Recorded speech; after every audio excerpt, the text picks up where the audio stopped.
ترقی دے سکتے ہو. زمین کی عمر تو لمبی ہے لیکن زمین میں جو انسان ترقی کر رہے, میں ترقی کے خلاف نہیں ہوں, اس کا مطلب یہ نہیں کہ اور مکھنچو بن جاؤ, یہ مطلب ہرگز نہیں ہے. وہ بھی ضروری ہے بھائی, اگر مادی ترقی ہوتی تو آج ہم مسلمانوں کا یہ حشر تھوڑی ہوتا. جو تو یہ مذہب کی وجہ سے تھوڑی ہے, اور یہ ہے بھی ہمارے حکمرانوں کی نااہلی جس کی وجہ سے ہمارا یہ حال ہوا. یہ ہمارا مسئلہ تھوڑی ہے. ابھی وہ دیکھو صحافی ہیں, اچھی اچھی باتیں کرتے ہیں, بیچ بیچ میں مولویوں پہ پتہ نہیں کیوں چھکے چوکے لگاتے رہتے ہیں. ابھی ان کا یہ نہیں پایا ہے کہ آج تک کسی مولوی نے پنکھا ایجاد کیا. کیا کیا ان مولویوں نے؟ بھائی صاحب, بر صغیر میں انگریز کے آنے سے پہلے جب ہماری خلافتیں تھیں اس وقت انجینئرز بھی ہمارے ہوا کرتے تھے, سائنٹسٹ بھی ہمارے. ایک ہی چھت میں دین دنیا دونوں تعلیمات چلتی تھی. جب انگریز آیا ہے اس نے سب سے پہلے زبان تبدیل کر دی, تعلیمی زبان انگلش کر دی, تو جتنے پڑھے لکھے مسلمانوں میں لوگ تھے وہ زیرو پہ آ کے کھڑے ہو گئے. ان کی تعلیم کی 2% کی حیثیت بولو نہیں رہی, اور سب کچھ چھین لیا ہم سے. تو علماء نے دینی تعلیم کو فوکس کیا اور دینی علوم کو بچا لیا جو ان کا ہدف تھا. آپ آئے یونیورسٹیوں کی طرف جو لبرل لوگ ہیں اور سائنسی علوم کا بیڑا غرق کر دیا الحمدللہ انہوں نے. تو یہ پنکھے اور استریاں اور ہوائی جہاز یہ مولویوں کا ہیڈک نہیں ہے, یہ یونیورسٹیوں میں جو آپ جیسے لبرل لوگ ہیں نا, یہ ان لوگوں کی کام ہے سارے. نہیں آئی میرا خیال ہے بات سمجھ میں؟ یہ مولویوں نے تھوڑی, یہ ہمارا تھوڑی قصور ہے کہ ہم نے پنکھے نہیں بنائے اور ہم نے ہوائی جہاز نہیں بنائے. پنکھے مدرسوں میں تھوڑی بنتے ہیں, گاڑیاں مدرسوں میں تھوڑی بنتی ہیں. یہ ٹاپک تو انجینئرز اور سائنٹسٹ کا ہے نا, اور یہ یونیورسٹیوں میں پیدا ہوتے ہیں. تو یہ آپ یونیورسٹیوں کا مذاق اڑا رہے ہو, تو آپ یہ مولویوں پہ بلی مت ڈالو. آپ بولو یہ کس کا کام ہے؟ پروفیسروں کا کام ہے جو دنیا پڑھ رہے ہیں, انہوں نے اپنی ذمہ داری پوری نہیں کی ہے. تو یہ مذہب کا قصور نہیں ہے. تو آج جو ہم جاپانی کے سامنے اتنے قسم پرسی کی حالت میں نظر آ رہے ہیں, تو بھائی وہ تو مولوی بھی نظر آ رہا ہے, سائنسدان بھی نظر آ رہا ہے, وہ تو سارے ایک ہی جیسے نظر آ رہے ہیں.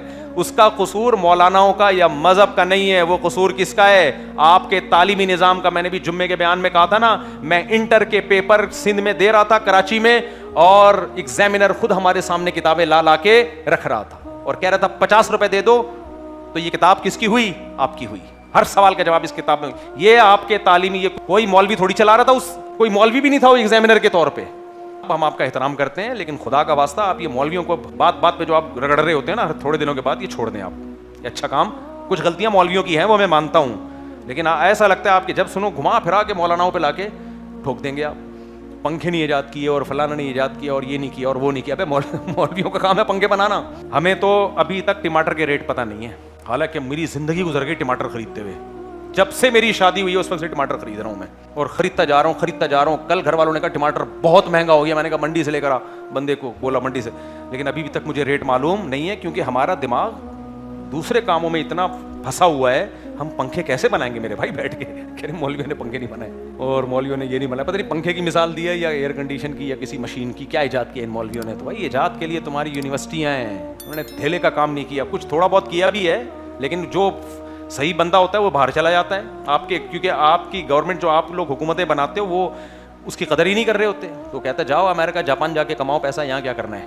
تو خیر, تو یہ جو قرآن کا ٹاپک ہے نا یہ ہلکا نہیں ہے, یہ آپ کو آپ کے مقصد حیات. تبھی نبی نے جن صحابی کو یہ کہا نا کہ کھجور میں نر ماجا کھجوروں کو نہ ملاؤ, کہا نا نبی نے, ان صحابی کے لیے تو ان کی تو سارا کاروبار ہی کھجور کے درختوں پہ تھا.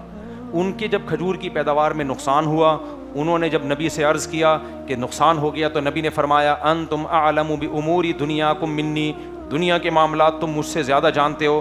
تو اس کے بعد ان صحابی کے دل میں نبی کی حیثیت کم نہیں ہوئی.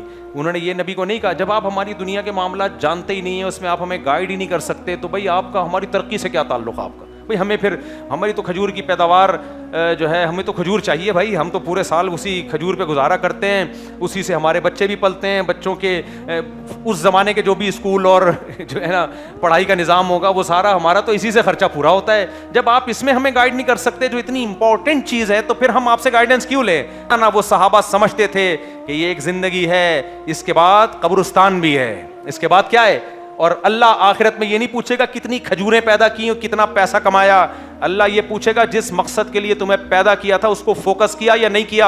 اور وہ مقصد تھا مجھے یاد رکھنا, میری عبادت کرنا, میرے احکامات کو فالو کرنا, میرے حلال کو حلال سمجھنا, میرے حرام کو حرام سمجھنا, جس چیز کا میں نے حکم دیا اس کو کر گزرنا, جس چیز سے میں نے روکا اس سے رک جانا. تو میرے بھائی یہ ٹاپک سائنسدانوں کے لیے غیر اہم ہے, اللہ کے لیے سب سے اہم یہ ٹاپک ہی ہے. اس لیے اللہ اپنے نمائندوں کو یہی علوم دے کے بھیجتا ہے.